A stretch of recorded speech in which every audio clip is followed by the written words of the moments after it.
4, 3, 2, 1. Awesome. Hello, everyone. Thank you so much for being here. Happy Friday. Happy first day of April. I'm excited to be here and having this conversation with y'all. So I want to just walk us through some introductions, align us on how we're going to be moving forward in this space. So let's review some of our expectations and norms in this space. So please participate. We encourage you to turn on your camera, and just know that if you are turning on your camera, you will show up on the live recording. And as mentioned, this is being recorded. We will also send an email out with the link afterwards so that you will have access to it. If you want to ask a question or you have thoughts that you'd like to be included and you don't necessarily want to share them publicly, you are welcome to direct message me and I will pull in your questions or your thoughts into the conversation. And also you can keep up with us on social at Power2Fly, as well as subscribing to our YouTube channel. So again, excited to see you all here today and to have this very important conversation. So before we move forward, I did want to just quickly name two things. The first one is today's conversation will mostly center around the Ukraine-Russia conflicts, but we know that there are other global conflicts happening as well. So we hope that today's conversation will be enlightening for takeaways that can be adapted to support folks all around the world in different situations as well. And also, we just left Women's History Month, which actually has its roots in the Ukrainian American immigrant woman. So just wanted to kind of share that for us so that we can be reminded of that. So let's take a look at who we'll be hearing from today. So first up, we have Melina Berry, who is the co-founder and CEO of Power2Fly. Hey, Melina. Melina was born in Bulgaria. Hello, hello. And moved to New York City a week before September 11th to pursue a master's. Prior to co-founding Power2Fly, Melina has contributed to numerous startups and was also the CTO of Avaz.org, where she oversaw the technology to support growth to over 30 million members.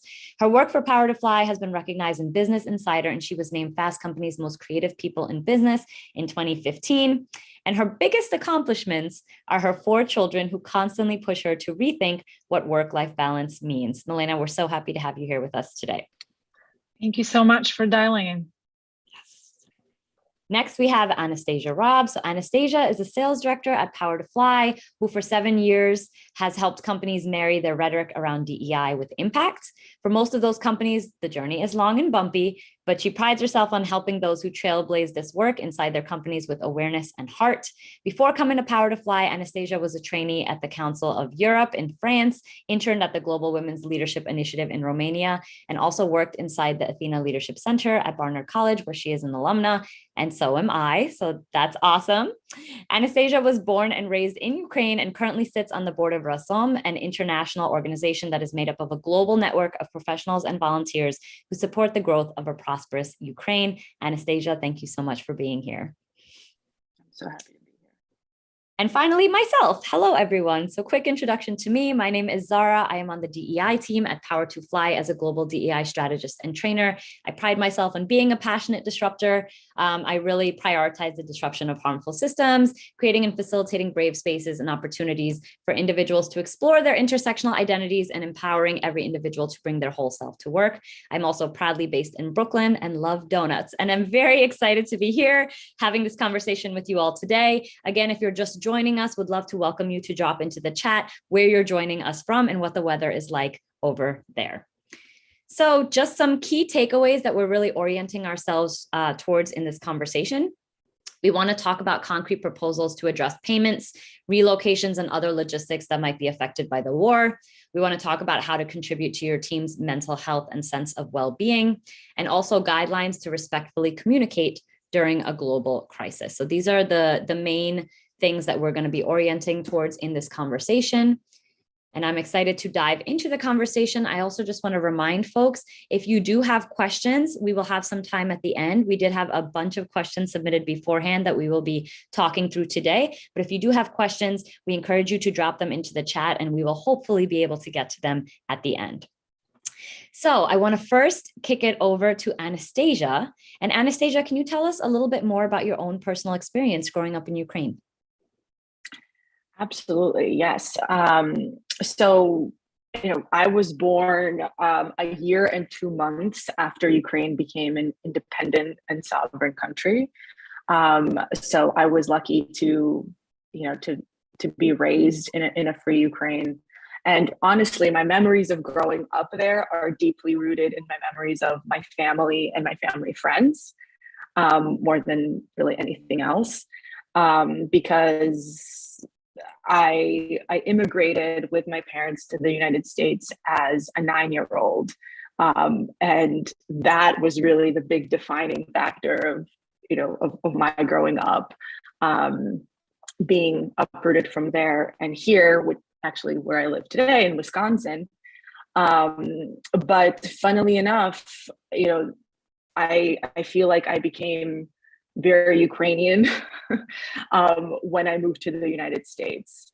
My all of my immediate family and our family friends, except for the ones that have passed away, I guess, are in Ukraine today.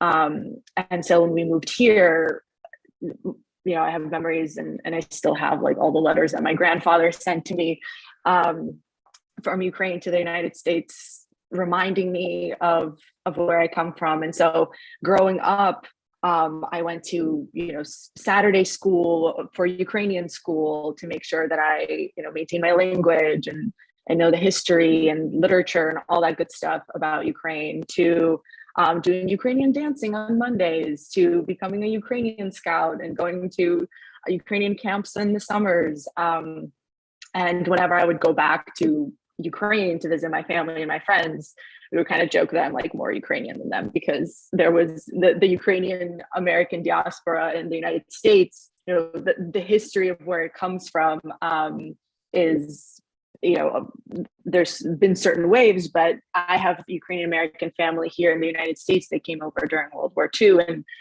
there's a deep, a lot of those, my third, fourth cousins, their first language was Ukrainian here in the US, because there's such a deep passing on of Ukrainian, language and culture, because that wasn't necessarily something that they could have in Ukraine, their grandparents and ancestors. So that's, and the other factor of kind of things that I learned once again I only moved to the United States about growing up in Ukraine is that, for example, the Greek Catholic Church, where I was baptized and had my first communion, up until a year and 2 months that I was born, was a place where was a building for collecting and storing and processing glass bottles. Right. So there was a running joke in my family where my grandparents, my mom's parents, never had a religious wedding ceremony. And so we would always joke about my mom and her sister being like bastard children, whatever. And it was actually 12 years ago that they had that ceremony, my grandparents, because they couldn't. My grandpa was a communist and actually couldn't. It was not okay to be Ukrainian Greek Catholic at that time. So a lot of my own experience growing up in Ukraine is really understanding the history of my family, which I think is very similar history to a lot of Ukrainians my age and what they learn. But yeah, I hope that gives a little bit of light about my growing up in Ukraine. Yeah, absolutely. And thank you so much for giving us a little bit of insight into like your family history as well and how that ties in. And I think a lot of folks that might have parents or ancestors from different parts of the world can definitely relate to that like desire to kind of hold on to the culture. So thank you for naming that and bringing that into the space.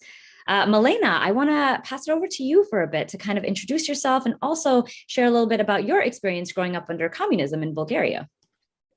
Hi, everybody. Melina Berry, co-founder and CEO of Power to Fly. Probably can't follow Anastasia's introduction here, but I'll try to give you a couple of pointers of who I am and where I come from. So as Zara mentioned, I was born in communist Bulgaria. I was actually 12 years old when the Iron Curtain fell down with all of its reverberations, right? For example, right, the USSR, kind of falling apart, which led to, I guess, Ukraine becoming again an independent republic, right? Because that's a very strong culture that had been there before the USSR, right? And yeah, I mean, I have a lot of memories of being a child.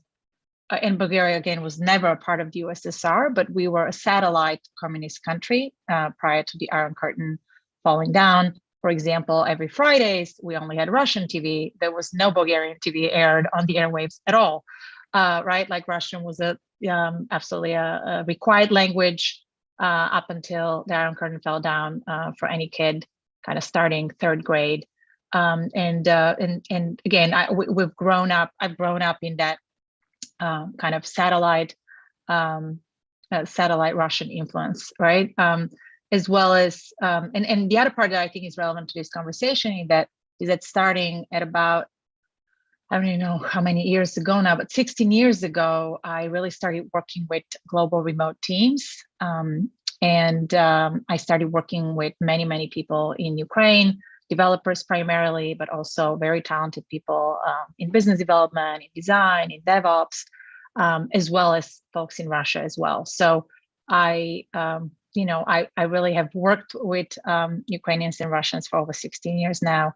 And it's been absolutely heartbreaking the last couple of months since the invasion. So happy to provide any insights and based on my experience. And thank you again for tuning in today. Thank you so much, Melina, again, for giving us a little bit of insight into your history, also your experience working with folks in that part of the world. I think is going to be very crucial as we kind of talk through some questions that were submitted. So without further ado, let's dive into some of the questions that y'all submitted beforehand. Again, want to welcome you to submit questions via the chat as we move forward, and we will do our best to get to them. So our first set of questions are really oriented around communication and also more holistic support of individuals. So our first question is, what are some effective ways in which companies can contribute to their team's well-being during global crises? So I'd love to kick it over to Anastasia, perhaps to start around this. What are some effective ways companies can contribute to their team's well-being during global crises? Yes. Main first question. Love it. Thank you. I would say there's three, I see it in three different key things to do. There's just support, right? Making a statement that you recognize what's happening and that you stand with Ukraine and support the people who are affected there. When hundreds of my friends and acquaintances and people that I maybe haven't even talked to since 20 years ago have reached out to me,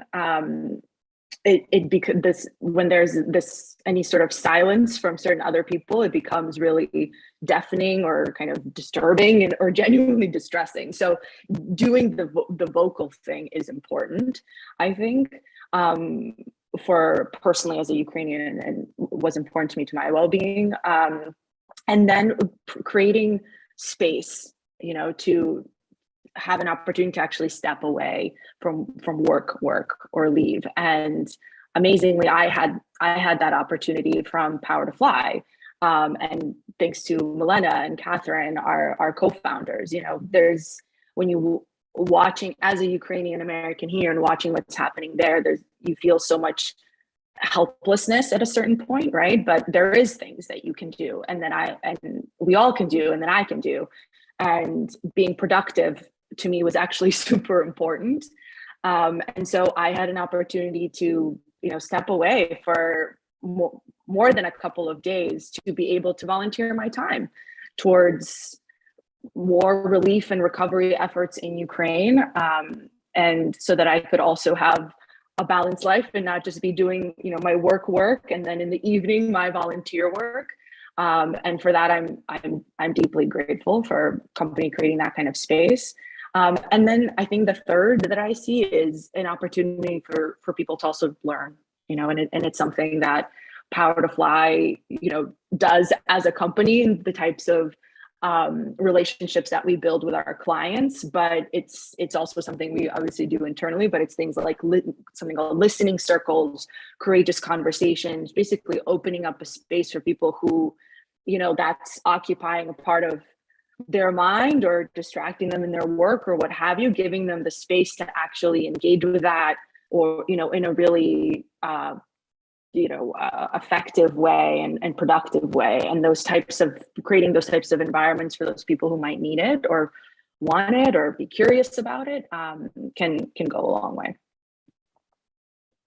Thanks for that, Anastasia.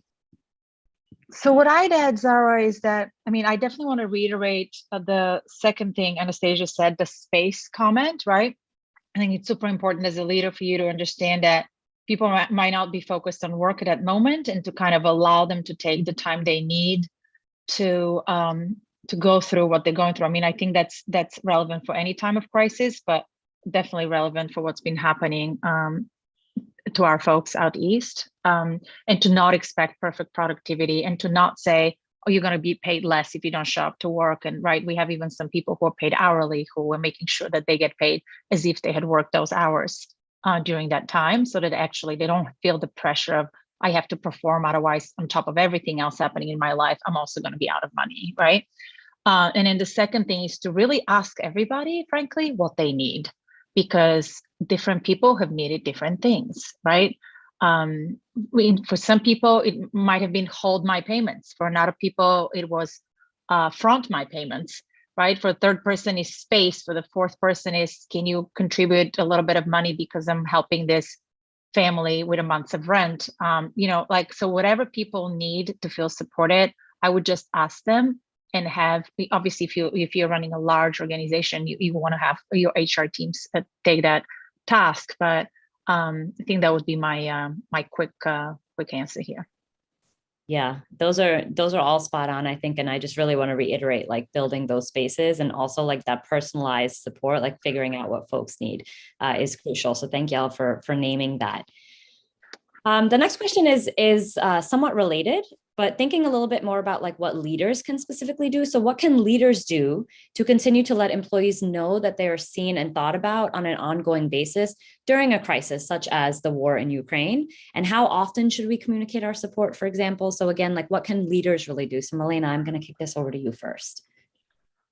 So Anastasia and I actually had a conversation about it a couple of weeks ago, where it had been already a week or two, and she expressed, like, I don't want this to become, I don't want to become numb because time has passed to what's happening, right? I want to be like equally involved in this until it's over, not just because 3 weeks have passed, we now stop talking about it because there is another crisis in the world that we focus on, and to kind of just continue to be conscious that this isn't over. People's lives, I have people on the team still waking up every day wondering if when they ring the phone on the other side, nobody would pick up, right? Because that's the first thing they do. They call to their relatives to make sure they're still alive. And that's, we can't forget that, and it isn't over, and to just continue to reiterate your support, whatever they need. Frankly, I probably could be expressing the support more often. I'm trying to check in on the team about once a week.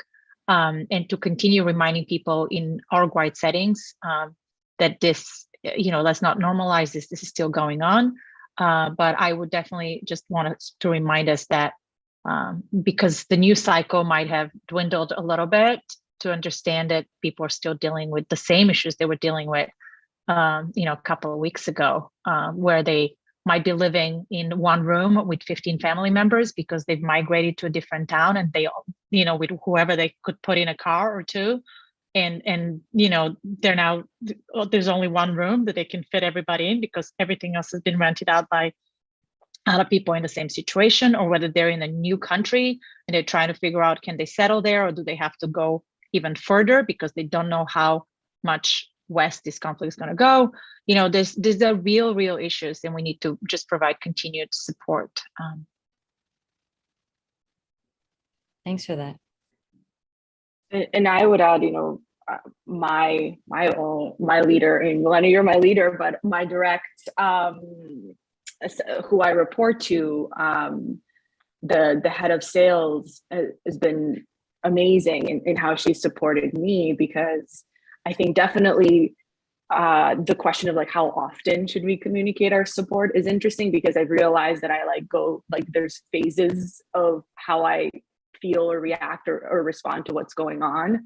And sometimes I'm like, I actually don't want to be asked this. I'm like, I want to be really productive. I want to get work done. I want to move on. I'm going to move forward in the things that in my life I need to move forward with.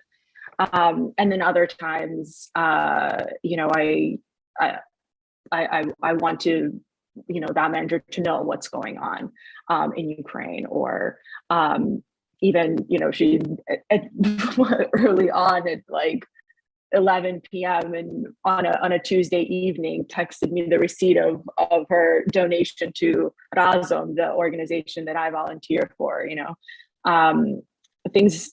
It's been different every single kind of as time progresses. So I think just checking in and asking how are you doing, you know, consistently, and having that personal approach, because people will really need different things, and especially at different times, is really all you can do to.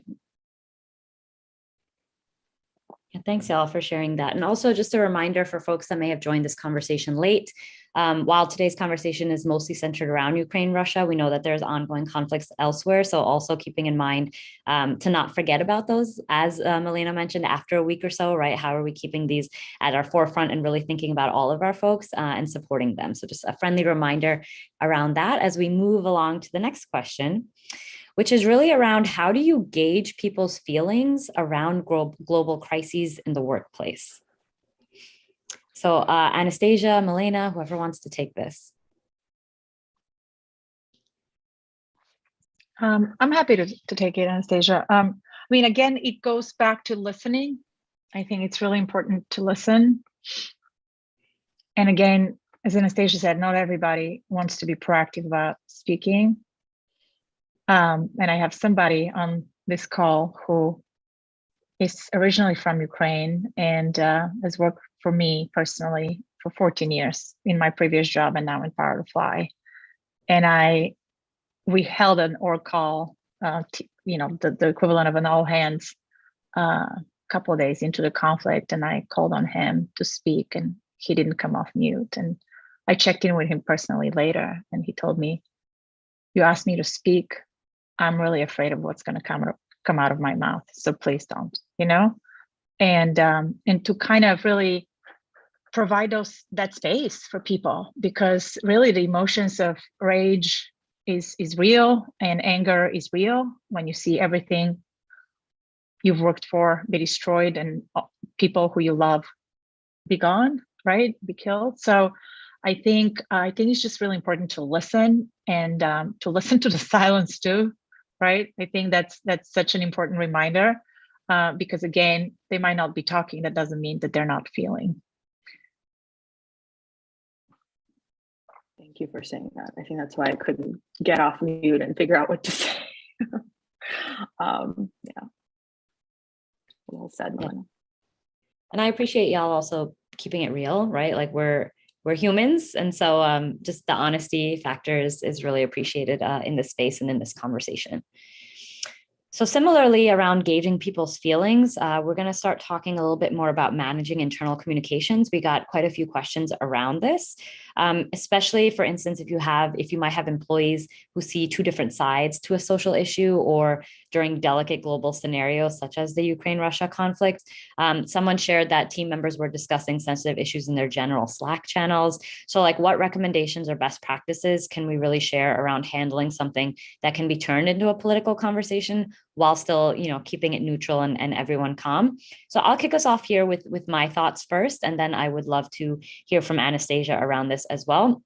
So if folks joined late, I am on the DEI team at Power to Fly. And so we do a lot of thinking around how we're communicating and holding space for folks, but also mitigating any harm that might be caused. And so I'll talk a little bit about this specific scenario, but also more generally about incidents that have happened on Slack and how we've really kind of stepped in to manage that. So I think for this specific scenario, when Power to Fly released a statement around what was happening with the war, we were very clear that we actually supported folks on both sides, because again, we only see what media shows us. And so media might be painting a picture about certain folks like only feeling a type of way. But we know that lots of Russians have family in Ukraine, lots of Ukrainians have family in Russia. And so really being explicitly clear around the fact that we supported folks in both, countries that were really the victims of this war that was going on. So really being like clear about wanting to support our folks that were like being directly impacted by this. Also being clear that we as a company are willing to step up and support folks in whatever ways possible. And so we mentioned earlier, giving time away was one of the things that Power to Fly really did to show up for its folks. So being very clear around that type of communication as well. It's not just about here's what we think about what's happening. It's also about here's how we can support y'all. Here's the action steps that we can take. So being really clear around sharing that as well. And I'll talk about especially in the past when incidents have happened where people have been harmed or conversations have turned political. It's very much about managing it in the moment, but also following up with folks to see how they could be supported. So for folks that have been harmed, what we have done, especially as a DEI team, have checked in with folks individually. So for instance, if something is said in a Slack channel, kind of sharing, hey, like we're going to stop commenting on this. And, thank you for your comments, and just kind of closing the conversation down, but actually checking in with folks who might have been impacted by what was said. So directly, again, the key point that we've mentioned a few times here is building space and listening. So really checking in with folks to see what, how do you feel after what happened? How can I support you? How would you also like to move forward? I think oftentimes we assume that we know what's best for folks, and that can be really dangerous. So making sure that we're actually checking in with folks as to what would feel good and what would feel supportive right now to help undo any harm that might have been caused. A lot of times that results in us having direct conversations with the person who might have said something that was harming to someone else. So having, again, approaching it from a place of learning and wanting to really support everyone's growth. And so not just assuming that someone might have said something maliciously, but really like asking someone, why did you say this? Can you share a little bit more around that? Here has been the impact of your statement. So really having very supportive, collaborative conversations offline as well to kind of mitigate any harm that might have been caused. So making sure that we're able to check in with folks on both sides, the one that might have said something as well as someone else who might have been affected by it. So again, there's no golden ticket to how to like really approach these situations. So I just want to be clear around that. We have to be flexible and nimble in the moment to kind of adapt to situations that might happen. But that's how we have really approached things at Power to Fly. Anastasia, I'd love to hear if you have any other thoughts. Well, first thing I want to say is that you did that, what you just said to me. You walked the walk, and I'm like, it kind of got me emotional thinking back to it because of how much I appreciated you following up with me personally. So that works very, very well. Please take that advice. And just to double down on what you said about learning. And I mean, I even talk about this in obviously in DEI work that we do as Power to Fly. Like you need to know that you need to be prepared and know that that it's going to be bumpy or uncomfortable, irregardless of what you do. And as long as you take that opportunity to make it be a learning opportunity, by how you follow up, all of that stuff that Zara mentioned, then like this is exactly how organizations and people grow. So it's just otherwise it's a completely missed opportunity, whether that's on an individual level or community level. So. Thanks for that, Anastasia. I also just wanted to add, like, we at Power to Fly have a lot of values that we really abide by. And one of our values is assuming positive intent. So really approaching conversations with that as the value and that as the mindset to really, again, want to support people's growth and not assume anything otherwise. So just kind of wanted to throw that in there as well, keeping that in mind in these delicate scenarios. So our next question is, how can you similarly, but aside from just internal communications, but how can you directly support employees that might be triggered by current events in the world based on their life experiences? For instance, someone shared that their manager is from Russia and much of their family is still there, and they're really struggling to put their work face on. And I also know we have some Power to Fly employees, as we've mentioned, who are also in that area of the world right now. How can colleagues best support individuals that might be in that situation or might be being affected by the situation? I can start. kick us off, but I really want to hear again from Anastasia and Melina as well. And I know we've been talking a lot about building space and just communication and checking in with folks. So I just want to really like reiterate that here, especially if folks are struggling to be productive. I know Anastasia mentioned like for her, being productive was one of the ways that she was like dealing with things. Not everyone responds that way. So how are we really supporting folks that need to like not be as productive, or like, resetting our expectations of what someone can really accomplish in this time, and being really clear around that, I think is like a great starting place. But Anastasia, I would love to kick it over to you first to add to this. Yeah, man, it was hard for me to think about this question at first because of like the real example that it was, came from, because genuinely at first it's hard for me to like find empathy with that. But I think that I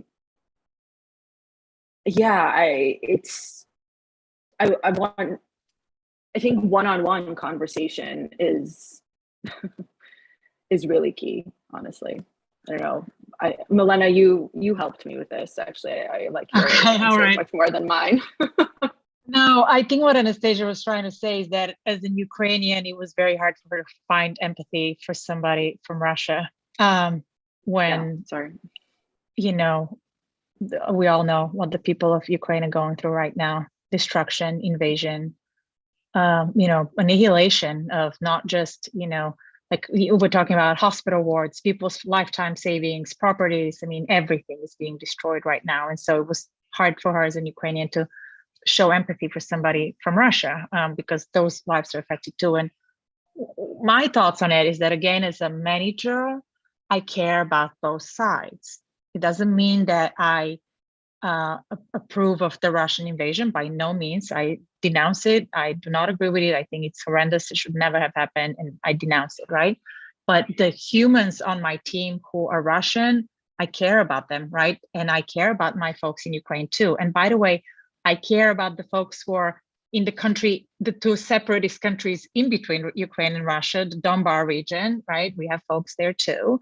And we care about the people who are Ukrainian with Russian parents, from Russian descent, and the other way around, the people who are Russian from Ukrainian descent. So what I want to say is that it's complicated, and there's a lot of overlap of blood really in that region, based on many kind of years of really Russia trying to settle in those regions, and over time it becomes Russian, right, through settlement and overtaking.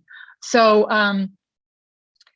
that's all I'm going to say, is that my role was to try to help people to set those feeling of anger towards the country's actions, to try to not take that out on the humans who are on the team on the other side, because it wasn't their fault, right? What Russia as a country decided to do, and to understand that we really need to maintain professionalism and respect, no matter how hard it is at that moment, and to again continue listening to what we're going through, and to also express concern for each other, right? Empathy and concern for each other, so that we can help the people who are affected from both sides. So that's all I'm going to say here. But it's certainly been challenging. Yeah. Thank you both for sharing. I also just want to pull in a comment that was put in the chat around this as well, that really kind of reinforces what you were saying right now, Melina, that, civilians of a certain country don't necessarily agree with the actions of their government. And so also as managers, as leaders, as colleagues, checking any biases that we may have, or any sort of assumptions that we may have about folks being from a certain area, and just assuming that they may think a certain way, and really questioning that and pushing back on that. And also if we see other folks kind of making those assumptions, checking that, right? Like asking them or pushing back on that, and really questioning that is an assumption that someone is making around something. So just kind of wanted to bring that into, yes, Melina. Sorry, I have one more point that I forgot to make, and I think it's very important. I want to remind everybody that the civilians in Russia do not necessarily feel comfortable voicing their concerns on our audio channels because they don't know what's being surveilled and what can happen to them if they express how they're feeling, if they're feeling against the regime, right? So, that is also very real, a big reality, right? Like I grew up in communism. I remember what it was like for my parents to listen to foreign news at the lowest possible volume on, Radio Free Europe in the corner of the living room at the lowest possible volume, so a neighbor doesn't hear you, listening to the foreign radio because that could land you in jail and in concentration camps, right? So I want you to remember that sometimes, the folks on the Russian side just are afraid to verbalize whatever thoughts they have too. And I think that's an important perspective that we sometimes forget. That's such a crucial point, Melina. I'm so glad that you raised that and brought that into this conversation as well. And that again goes back to us not making assumptions about what people are thinking. Silence might be caused by fear and might be caused by someone not feeling safe enough to say anything. So again, not assuming that someone thinks or feels a certain way, and also being very mindful that like folks may not actually have the opportunity to share how they're feeling because of this fear and anxiety. So again, that's a really important point, Melina. Thank you for bringing that up. So I want to shift gears a little bit and talk more technical. So we've been talking a little bit more about holistic support of folks. And I want to shift gears and talk a little bit more technical now. So would love to hear if y'all can share some strategies to stay connected with the remote workforce that's being deeply affected by the war in Ukraine. How can we really continue to help build resilience in our teams? How do we build resilience? To be honest, I'm not building the resilience. It's the folks who have been resilient and have inspired me every day with their resilience, right? And again, back to kind of how we started this conversation, I just think it's very important that we check in and we make sure, hey, did you make it to this city? I know you were worried that it's unsafe, or did you make it because I know you were worried there's not enough gas, or, and frankly, if there was no internet in Ukraine, we'd be kind of screwed, right? So excuse my language. I should be a little more different with my words here. But I think I've been so grateful that actually people have been managing to stay online, at least intermittently, so that they can signal that they're well and how can we support them. So that's really kind of what I'll say that. And then and I think, again, just kind of trying to say every day there needs might change. And so we're just trying to say, has anything changed? You expressed X, Y, and Z before. Is there any other way in which we can help? And I frankly think even us just sending that message of support helps with the resilience on the other side so that they don't give up in during hardships. And I would add to that making sure that you have multiple ways to contact someone, it's just like a basic, even a power to fly, Melina, that's your thing, like escalate the medium, not the message, right? So escalate the medium through which you try to reach someone and not keep sending caps lock and, exclamation points via Slack in the same medium or something like that. That's key, having multiple ways to reach people. And then, doubling down on your point of like offering resources, right? There's like so many creative and substantial ways that people can be helped. And so just figuring out how to pull those resources and share what you can is important. Just want to pull in what Melina dropped into the chat as well. Which is around like thanking Verizon for making calls to Ukraine free for the time being, for instance. So again, making sure that we're able to get in contact with folks that are over there. So let's talk about some main logistics that have been affected and will continue to be affected by this war. I would love to hear a little bit more about what are those main logistics. And then also, for instance, could you elaborate a little bit on how to issue payments when the traditional banking system is no longer available, which is definitely happening for a lot of folks. So Melina, I'm going to kick this over to you to kind of speak a little bit more. Yeah, I'll get back to payments, but the first thing I said is that with we don't know how long this is going to go. There is no end in sight yet. I know there's some signs of progress and talks happening, but again, there's no like clear timeline of this nightmare ending. So I think we have been definitely trying to steer our folks to leaving the region as much as possible and kind of helping them with relocation. Let me just see, I think we might have another question on it, so I'll leave my details on it for a little later. As it pertains to payments, I mean, it's complicated. That's the first thing I'll say. And it has been changing every day. And by all means, I want to reiterate that it's important that we follow the law and kind of follow the law as of the moment and follow it, right? And right, like those sanctions are there for a reason. Now, in Ukraine, actually, the banking system still works. There's no block on sending payments to Ukraine. The problem is, number one, people have to be in shelter. They cannot make it to the bank to retrieve their payments. Number two, there is definitely a rise in crime on the street. So once they're at the bank, can they withdraw payments? I mean, some banks just stop distributing cash, right?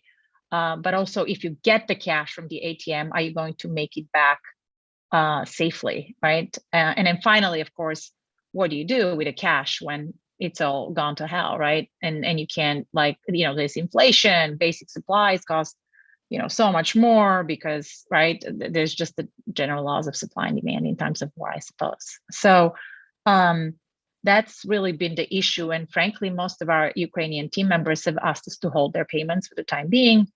And that's really what we've done so far.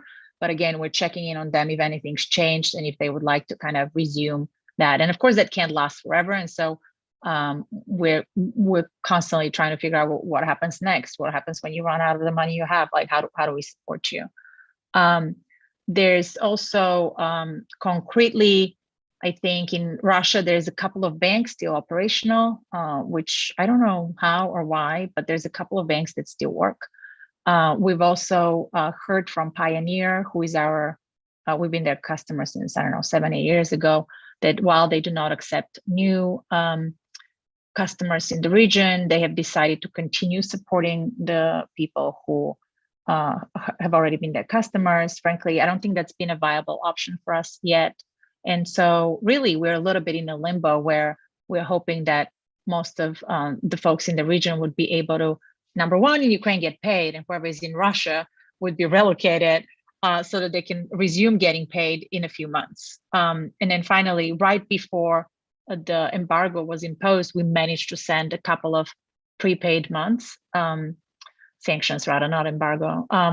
Before the sanctions were imposed, we managed to send a couple of months of prepayment, expecting that things are going to shut down and we won't be able to take care of them. So that was something that we did so that we give people a couple of months of peace at the time. Thank you for that, Melina. And actually, I want to talk about the relocation that you started touching upon in the previous question, which was someone asked that where can we find more information on how to help relocate team members? Yeah, I mean, we're happy to talk to you. Again, I'm very happy to talk to anybody about it. And but basically, it's again a very custom approach. Number one, not everybody wants to leave, right? Not everybody can leave. I want to be very clear, right? In Ukraine, the issue is that any male between the age of 18 and 60, who are all of our working population, of course, cannot leave the country, even if they wanted to. Many of them choose not to because they want to defend their country and go to war. But if they wanted to go to safety and they weren't taking up arms, they cannot leave. And so that is important to understand, that not everybody can leave. As much as, like we've had family members relocate their sisters and babies and mothers, that has been very, very nervous following that. But generally speaking, they've been making their way west, then crossing into Poland. And then we're kind of making sure that they're safe and have shelter on Polish side. Of course, that's also getting complicated with Poland saying we've reached capacity. We can't take more than the few millions that have already entered. And so now people are kind of looking into other possible channels. And then from Russia, again, very custom approach to everybody. Some folks were like, there's no tickets. We can't, like the airplane tickets have sold out. There's no way we can leave. And I was like, well, depending on where they are, can you drive somewhere? Just load up everybody in the car. But we have dogs, leave the dogs or don't leave the dogs. I don't know what to tell you, but right. Like I know pets are like people's babies, but in times of war, perhaps, you can prioritize if you have to load up relatives instead. So it's been just really heartbreaking. And then some folks managed to leave, others are, considering leaving. But again, a lot of what I hear is like, they don't actually want to go very far. The displacement is real already. And then if you go to a place which is a completely different culture, it's much harder to deal with a change. And so again, we have helped a few of our folks. And again, we leave the research up to them, but we just say, can we provide kind of legal employment on the other end? And so I've had some people go to Armenia, some people go to France, some people go to Turkey. So it really depends on where the person chooses that they're going to be comfortable living. And of course, us hoping that this doesn't last for years, and the displacement can at some point reverse. But yeah, there's still no hope in sight on that level. Yeah, and thanks for your honesty too, Melina. That like again, this is a very, it's complex. So again, there's no golden ticket here for like how we can like really do things the right way, or if there's only one way to do things. So again, just appreciate your sort of vulnerability and honesty around like the challenges that you've been having as a leader in really supporting folks as well. We got another question about assisting team members who can no longer access the tools that they need for work on a daily basis, for example, like Meta or Google or other sort of tools. And I'm not sure if you have any thoughts around that and how we can really assist folks. I mean, I don't know if I can say anything for the recording, but I would just point people to what people have done in other similar situations, most notably, let's say, people operating from China and the Great Firewall of China that's been on for years. So maybe you can do a little bit of research there and see. But generally speaking, I have heard that people are finding workarounds. Yep. Thank you for that, Melina. Appreciate that insight. So I want us to shift gears again a little bit and look forwards. And so Anastasia, would love for you to be able to talk us through some organizations that are supporting Ukraine that like companies can really contribute to. How would you communicate contributions to the team, especially considering, you might have team members from both countries. So just would love to hear your thoughts a little bit around that. Yeah, there are so many companies doing amazing things and donating a lot of their resources and raising funds for really great projects or organizations, some of which are my clients right now from Power to Fly, who are fundraising and matching donations or just straight making donations to the organization that I volunteer for and sit on the board for, which is Verizon for Ukraine. And we're specifically focused on, and we've been around for 8 years.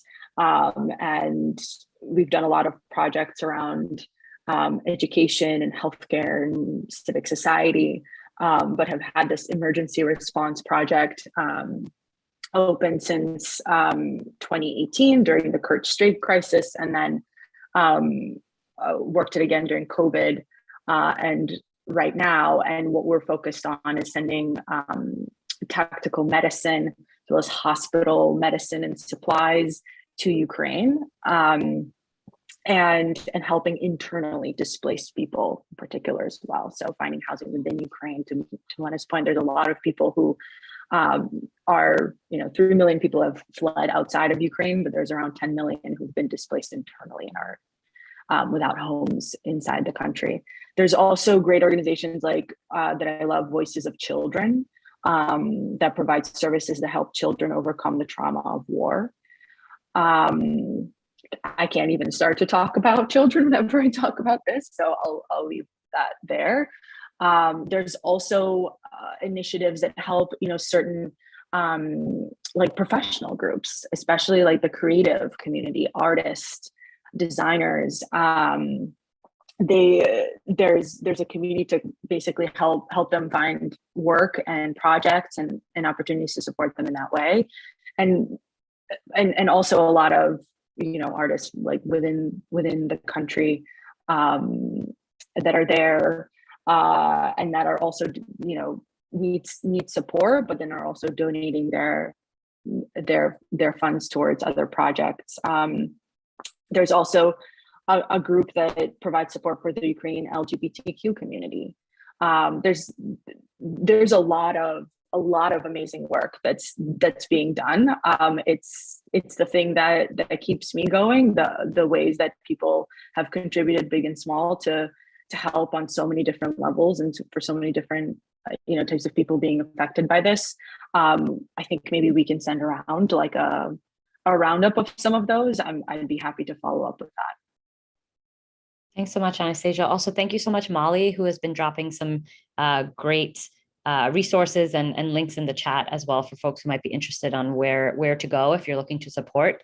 I also just want to speak to another part of this question, which is around like, how are you communicating these contributions to your team, especially if you have folks who might be involved on both sides. And I think it really comes down to naming your support and naming your support for civilians, right? You're not proclaiming like support for or against the government necessarily, but again, making it about the civilians, the very real people who are being impacted by what's happening on the ground, and kind of reiterating your support for civilians on both sides, right? So it's not a political thing. It's really about supporting folks that are being targeted or in the midst of being attacked, right? So again, kind of making sure that when you are communicating where folks are contributing to, that there is a framing around it and like a why, and again, bringing it back to that human aspect and wanting to really kind of share that, your hearts are with folks being affected on both sides. And it's not, again, about agreeing with a certain government, but really talking about the people and how we can support the folks that are being affected. So I think that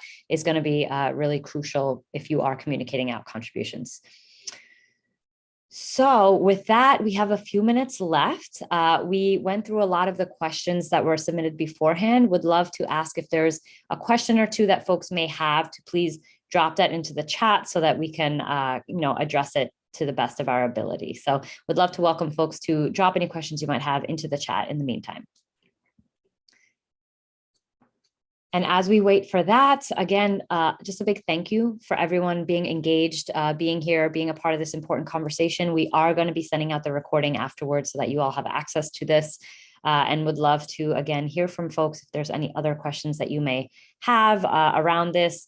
We know that Ukraine and Russia is definitely one conflict that's happening. We also know that there's plenty of other conflicts that are happening. So being able to really adapt these takeaways around communication, around supporting folks, that holistic lens, it's going to come in handy regardless of whatever conflicts are happening around the world. So hoping that folks can really take that with them from this conversation. So if there's no other questions, I do want to just kind of share one more slide around, I know Anastasia has been talking about Rasom as one of the sort of organizations that has been doing a lot of work on the ground, and I know that she is directly involved with.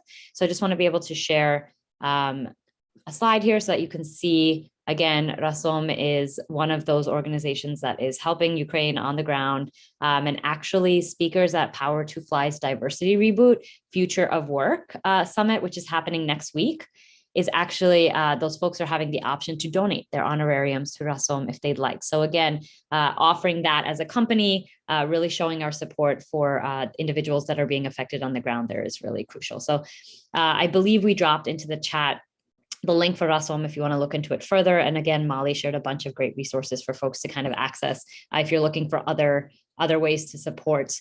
And I think with that, I would love to just throw it over to Melina and Anastasia. I'm just going to stop sharing my screen for a second. If there's any final thoughts or any final takeaways that you'd like to share with the group, I'd love to invite you to do so now.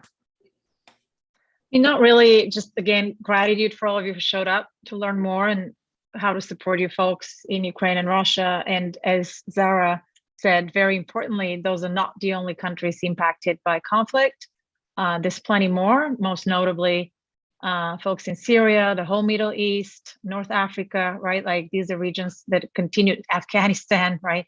Those folks that continue to be destabilized by war still. And so I hope we all take something together from today's session and kind of bring it back to our day-to-day and can do our little part. I know we can't stop war, but what can we do to make it better for those folks who are impacted by it? And maybe over time we can with our collective action, right? That's the hope.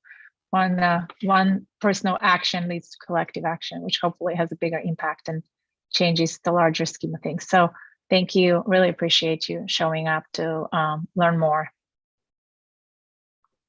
Thanks, Melina. Anastasia? Yeah, Melina said it beautifully. I think just remembering that to do this, to think about this, right, to process this well and healthfully, I guess, it's deeply human work and on an individual level. And if we all do it, it actually has that, like Melina said, that collective impact. And so all of you that are here today, thank you for being here and for letting us have this conversation with you all. And a big thank you to you both, Melina and Anastasia, for being here, for sharing your insights, your wisdom, best practices, tips, tricks, being honest, being vulnerable. I know that there have been a few comments coming in around folks really appreciating that. I really appreciate it as well. I just want to, again, thank y'all for being here, for having this conversation. And thank you to the audience for being here and taking part in this important conversation. Hopefully that y'all were able to take away some really concrete steps on how to support your folks. And we look forward to continuing to engage with you all at future Power to Fly events. Again, as noted, our summit is next week. So please, if you haven't signed up to attend any of those events or any of those sessions, please do so. And we continue to look forward to supporting you all as a community. Have a wonderful rest of your day, everyone. And thank you again.